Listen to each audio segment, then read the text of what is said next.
यदि आपके लिंग का साइज छोटा है, आपकी बॉडी का पूरा विकास हो गया है लेकिन लिंग का विकास नहीं हुआ है, लिंग छोटा है और अपने पार्टनर के सामने आप शर्मसार हो जाते हैं, तो ये वीडियो आपके लिए हो सकती है। क्योंकि इस वीडियो में मैं आपको एक ऐसा नुस्खा भी बताऊंगा जिसको इस्तेमाल के बाद में आपके लिंग का साइज 8 से 9 इंचेस तक भी हो सकता है।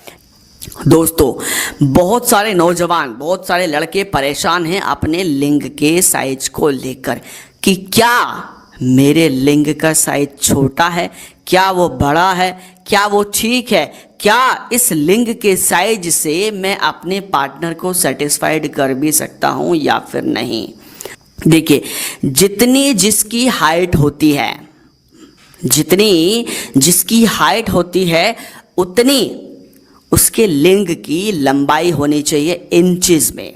मान लो अगर किसी इंसान की हाइट है 5.5 फीट, क्योंकि जनरली जो पुरुष हैं हमारे देश में उनकी हाइट 5.5 फीट लमसम में होती है, तो 5.5 फीट वाले इंसान की जो लिंग की लंबाई है वह तकरीबन 5 इंचेस से 5.5 इंचेस कम से कम होनी चाहिए। यदि उससे छोटा है तो प्रॉब्लम तो नहीं है, लेकिन यह प्रॉब्लम है कि शायद वह अपने पार्टनर को सेटिस्फाइड नहीं भी कर सकता है, क्योंकि उसके लिंग का पूरा विकास नहीं हुआ है। अब कोई 6 फीट का आदमी है, उसके साथ में लड़की गई, उसकी वाइफ गई संभोग करने के लिए और उसका 3 इंच का लिंग है, तो वह कैसे अपने पार्टनर को सेटिस्फाइड कर सकता है।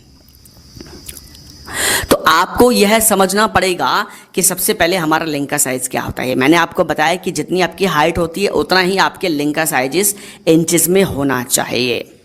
अब यहाँ पर ध्यान देने वाली बात क्या है कि हमारे जो लिंग का साइज है उसका विकास क्यों रुक जाता है। हम जब बड़े होते हैं हमारे हार्मोन्स बदलते हैं, हमारे चेहरे पे दाढ़ी मूंछ आती है, हमारे हाथ पैर स्पाइन हड्डियां सब कुछ बढ़ रही होती हैं। क्यों हमारे लिंग का साइज छोटा रह जाता है? उसका सिंपल सा कारण है कि जब आप अपने लिंग के ऊपर हस्तमैथुन करते हैं इस हाथ से, जब हाथ का आप इस्तेमाल करते हैं तो उस वजह से आपका लिंग का जो विकास है, जब आपके हाथ बढ़ रहे हैं, आपके पैर बढ़ रहे हैं, आपके दाढ़ी मूंछ आ रही है, पूरा हार्मोन्स डेवलप हो रहा है, तो क्यों लिंग नहीं बढ़ रहा है?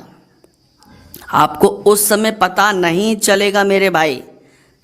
जब आपके हार्मोन्स बदल रहे होंगे तो आपको नहीं पता चलता ना, क्योंकि बदल रहे हैं। अब किसी बच्चे को आपने देखा 3 साल पहले तो वो छोटा था, अब 3 साल बाद में किसी आप बच्चे से मिलेंगे तो वो बड़ा मिलेगा, विकास हो गया उसका। लेकिन उसके माँ बाप को अगर पूछो कि क्या 3 साल में आपका बच्चा बड़ा हुआ है, तो उसको मालूम नहीं चलता है, क्योंकि वो हमेशा उनकी आंखों के सामने ही रहता है। ऐसा ही आपके लिंग के साथ भी होता है।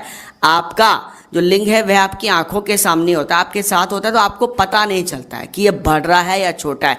लेकिन आपको पता तब चलता है जब आपकी शादी नज़दीक होने वाली होती है या जब उम्र बहुत ज़्यादा हो जाती है। आप 16 साल के, जब आप 25 साल के हो जाओगे, आप देखोगे कि शायद मेरे लिंग का साइज छोटा रह गया है। क्यों रह गया है? क्योंकि आपने इस हथेली, इस हाथ का बड़े ही बेदर्दी से अपने लिंग के ऊपर इस्तेमाल किया है। किस लिए?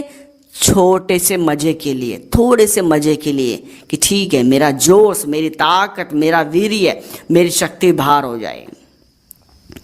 क्योंकि हमारा जो लिंग है दोस्तों, उसकी जो नसें होती हैं ना वो बहुत मरीन होती हैं, बहुत हल्की होती हैं, और हथेली होती है मजबूत। फिर जो आपकी पकड़ है वह बहुत हार्ड हो जाती है। जब आपकी हार्ड पकड़ हो जाती है तो जब आप घर्षण करते हैं तो उसके बाद में आपका जो लिंग है वह बेजान हो जाता है, उसमें तनाव नहीं आ पाता है, वो स्टैंड नहीं कर पाता है, वो मजबूत नहीं हो पाता है, वो कड़क नहीं हो पाता है, वो ताकतवर नहीं हो पाता है, वो ढीला हो जाता है, उसमें तनाव नहीं आता है, वो टेढ़ा हो जाता है। मतलब उसकी जो इंद्रियां हैं, उसकी जो नसें हैं वो बिल्कुल डैमेज हो जाती हैं। लेकिन आपको याद आता है तब जब आपकी शादी नज़दीक होने वाली होती है, या फिर तब जब आप कभी किसी पार्टनर के पास में पहुंचते हैं कि यार ये मैंने क्या किया। अब प्रॉब्लम ये है कि लोगों को सही जानकारी नहीं है। मैं इसलिए आपको ऐसा बताना चाह रहा हूं क्योंकि आज आप जवान हो, जब आप 5-6 साल के बाद में एक ऐसी स्टेज पर पहुंचेंगे तो तब आपको पता चलेगा कि ये मैंने अपने शरीर, अपने अंग, लिंग के साथ में दोस्तों क्या किया।